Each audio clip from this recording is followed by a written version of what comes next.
Paksiw at piniritong tilapia ulam natin for today. Sa mainit na mantika ilagay na ang tilapia. Maghintay lang ng ilang minuto at pwede na itong baliktarin. Pagkatapos ng ilang minuto, gamit ang spatula maingat na baliktarin ang tilapia upang maluto ang kabilang bahagi.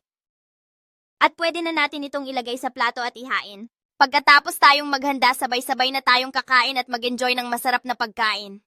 Isunod na natin lutuin ang paksiw sa isang kawali, ilagay na ang mga tilapia. Pagkatapos ay isunod na ang mga rekado tulad ng luya, bawang at sibuyas. At ilagay na rin ang talong. Tapos ay budbudan na natin ng paminta, sunod lagyan na rin natin ng iba't ibang pangpalasa gaya ng suka at asin. Pagkatapos hayaan natin itong kumulo ng mabuti upang magsama-sama ang mga lasa. Amoy na amoy ang masarap na samyo habang unti-unting naluluto ang lahat sa kawali. Siguraduhin na ating tikman ang sabaw at i-adjust ang lasa kung kinakailangan.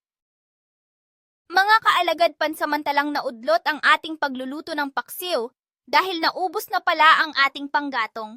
Gagamitan na natin ito ng teknik na pinagbabawal. Ngunit sa kabila ng sitwasyon, mayroong ibang paraan. Ayan, at luto na ang ating dishes para sa araw na ito. Pwede na natin pagsalu-saluhan ng pagkain. Tayo nang kumain, let's go!